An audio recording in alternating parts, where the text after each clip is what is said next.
Hello दोस्तों,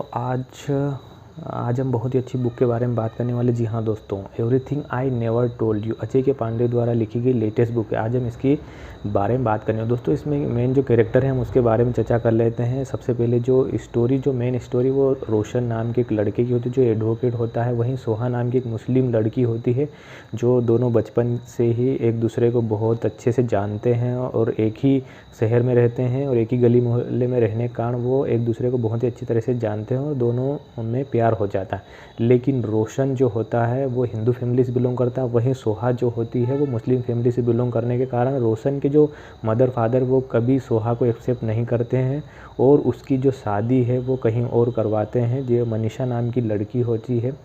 उससे वो शादी करवा देते हैं। रोशन और मनीषा का एक लड़का होता है अनुज नाम का। वो 7th स्टैंडर्ड में जब चले जाता है तो अचानक से जो है मनीषा की तबीयत ख़राब होती है। अपने परिवार को लेके हमेशा स्ट्रगल करते रहता है फाइनेंशियल। कहानी कुछ ऐसे आगे बढ़ती है। सोहा जो होती है एक अच्छी फैमिली से बिलोंग करते हैं क्योंकि उसके फादर जो है वो डॉक्टर होते हैं और उसका जो बड़ा भाई है वो भी जर्मनी में सेटल हो जाता है डॉक्टर बन के। और वहीं जो सोहा है वो एजुकेशन ख़त्म करने के बाद में वापस उसी शहर में और अपने पिताजी का जो क्लिनिक है तो उसे संभालती है। लेकिन अनुज नाम का उनका एक बेटा होता है वो जो 7th स्टैंडर्ड में जब चले जाता है तो उनकी मम्मी की तबीयत अचानक से ख़राब होती है और रोशन के पास इतने पैसे नहीं होते हैं कि वो बाहर जाके किसी अच्छे हॉस्पिटल में उनका इलाज करवा सके। तो फाइनली जब सोहा का जो क्लिनिक होता है, क्योंकि सोहा जो होती है वो स्त्री रोग विशेषज्ञ होती है, तो जब उसके पास उसे ले जाया जाता है तो वो उनके बहुत सारे जो खर्चे होते हैं वो उनके बच जाते हैं क्योंकि वो सोहा जो है वो रोशन से प्यार करती है। हमेशा ही बचपन से ही उसे सपोर्ट करती है। जांचें वगैरह होती है तो पता चलता है कि जो मनीषा जो रोशन की वाइफ होती है, अनुज की माँ होती है, उन्हें कैंसर होता है और कुछ ही दिनों की मेहमान होती है और वो फाइनली लास्ट स्टेज में होने के कारण वो कुछ दिनों बाद ही उन्हें छोड़कर चली जाती है। अब रोशन जो है वो सोहा से बहुत प्यार करता है। कारण से वो चाहता है कि सोहा जो होती है वो कभी उनके मम्मी पापा ने उन्हें कभी फोर्स नहीं किया कि कहीं शादी करनी। इस वजह से वो रोशन से प्यार करने के कारण कभी शादी नहीं कर पाती। लेकिन जब उन्हें दोबारा मौका मिलता है कि वो दोनों एक हो जाएं तो अब वो बीच में जो अनुज जो होता है उनका रोशन का जो लड़का है था वो कभी एक्सेप्ट नहीं करता है कि सोहा आंटी जो है उनकी वो बहुत कभी जब घर पे नहीं होता है तो वो जब देखता है सोहा को तो उसे अच्छा नहीं लगता और वो नहीं चाहता है कि उसकी माँ की जगह सोहा कभी ले। और उसके दिमाग में हमेशा ये ख्याल रहता है कि मेरी माँ की जगह कोई नहीं ले सकता और जहाँ तक है एक मुस्लिम महिला तो कतई नहीं ले सकती। लेकिन वो बहुत बार जब देखता है कि उसकी गैर मौजूदगी में जो सोहा और रोशन कभी सोहा जो है उसका आना जाना उसके घर पे हमेशा रहते हैं और पूरे आसपास गली मोहल्ले वालों को जब ये बात पता रहती है तो उसे अच्छा नहीं लगता। और एक दिन गगन नाम का जो उसका दोस्त होता है, सिख फैमिली से गगन नाम का उसका दोस्त होता है, उसे फ़ोन करता है और वो अपना सारा सामान पैक करके जो है उसकी मौसी के पास, उनके हस्बैंड जो है वो पॉलिटिशियन रहते हैं जिसके कारण से वो फाइनेंशियल कभी कोई दिक्कत नहीं होती है। लेकिन उनका कोई बच्चा नहीं होने के कारण अनुज को हमेशा बच्चे की तरह वो रखते हैं। गगन और अनुज दोनों जो है जब उसकी मौसी के पास जाते हैं तो वो कुछ दिनों बाद जब उसकी मौसी पूछती है कि क्या बात है, तुम कुछ अपसेट हो, लेकिन वो कुछ नहीं बताता। फाइनली जब कहता है कि मुझे ये रिश्ता पसंद नहीं है तो अलीशा जो होती है उसे भी अच्छा नहीं लगता क्योंकि सोहा जो है मुस्लिम फैमिली से होती है जिसके कारण से। लेकिन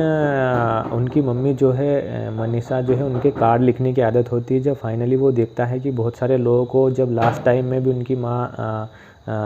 ने उन्हें कार्ड लिखे होते हैं, ग्रीटिंग्स लिखे होते हैं, कार्ड और ग्रीटिंग्स लिखे होते हैं, तो वो सोचता है कि मेरे नाम पे कोई कार्ड्स कैसे नहीं है। तो वो उनकी मासी से पूछता है कि मेरे नाम पे कोई कार्ड कैसे नहीं है। लेकिन फाइनली जब उसके पास जब कार्ड आता है उसकी माँ का, जब लास्ट टाइम में जब वो जाने वाली रहती है तो वो कार्ड छोड़ के जाती हैं और उसमें लिखा होता है कि अम्मा हमेशा अपने पापा को कभी दुखी मत करना क्योंकि उन्होंने बहुत कुछ किया है तो जब उसे पता चलता है लास्ट में, जब उसे पता चलता है कि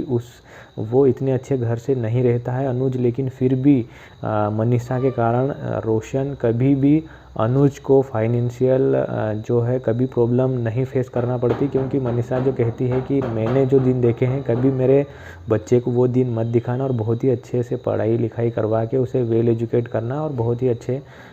से उसे कभी कोई दिक्कत ना हो। जब फाइनली जब उसे सारी चीज़ों के बारे में पता चलता है कि मेरे पिताजी के पास तो इतने पैसे नहीं रहते, फिर मेरी इतनी अच्छे से पढ़ाई लिखाई कैसे हो रही है और मेरी फ़ीस कहाँ से भर रही, और यहाँ तक कि उसकी मम्मी जो होती है, उसकी मम्मी जब कैंसर से सर्वाइव करती है, तब उनके पास कैंसर डिटेक्ट होता है तो उनके पास पैसे नहीं होते हैं, जो सोहा ने कहीं ना कहीं उन्हें मदद की हुई रहती है। तो जब उन्हें ये सारी बातें पता चलती है तो फाइनली वो बहुत ही उसे बुरा लगता है, और लास्ट में जब सोहा को जब ऐसा लगता है कि उनका जो क्लिनिक है वो अच्छे से नहीं चल रहा है और कहीं ना कहीं कर्जे बढ़ते जा रहे हैं, और भी कंपटीशन हो गया, जिसके कारण से वो चाहती है कि उसके भाई के पास जर्मनी में वो चले जाए और वहीं कहीं ना कहीं आगे की जो हायर स्टडीज़ करे और प्रैक्टिस करे, और कुछ और कहीं अच्छे से हॉस्पिटल में जाके नौकरी कर ले। लेकिन जब उसे फाइनली अनुज को पता चलता है तो वो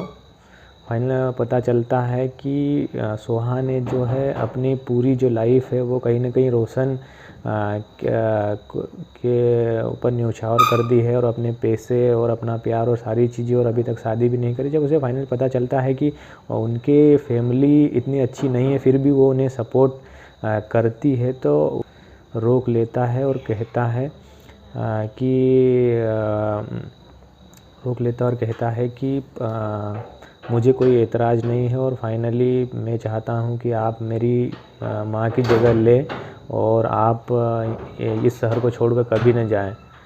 सोहा का जो प्लान है वो अपना कैंसिल कर देती है, और उसकी आंखों में आंसू आ जाते हैं, और वो दोनों जो हैं आर्य समाज में जाकर शादी कर लेते हैं। दोस्तों, इस बुक को 5 से 10 मिनट की वीडियो में सम अप करना बहुत ही मुश्किल है, क्योंकि बहुत ही अच्छी बुक है। आप पढ़ेंगे तो आप समझ जाएंगे कि अजय के पांडे द्वारा ने कितने अच्छे तरीके से अलग अलग रिलीजन के बारे में, हिंदू, मुस्लिम, सिख, ईसाई, सभी तरह के रिलीजन के बारे में बहुत ही अच्छी कहानी के माध्यम से भी इंफॉर्मेशन बताई, और साथ ही सोहा और जो रोशन की स्टोरी है बहुत ही अच्छी स्टोरी है। और आपने अभी तक बुक नहीं पढ़ी है तो ज़रूर पढ़ लें। और अजय के पांडे द्वारा लिखी गई सबसे अच्छी बुक जो मुझे लगी, you are the best boy, उनकी जो पहली बुक है बहुत ही अच्छी बुक है। उसका वीडियो अगर आपने नहीं देखा है तो हमने ऑलरेडी बनाया हुआ है, डिस्क्रिप्शन में लिंक दिया है, और ऊपर आई बटन में क्लिक करके आप उसे देख सकते हैं। दोस्तों, ये बुक कैसे लगी आपको कमेंट करके ज़रूर बताओ, और अभी तक हमारे चैनल को सब्सक्राइब नहीं किया तो सब्सक्राइब कर बेल आइकन जरूर प्रेस कर ले। मिलते हैं नेक्स्ट वीडियो में, तब तक के लिए अपना ख्याल रखें।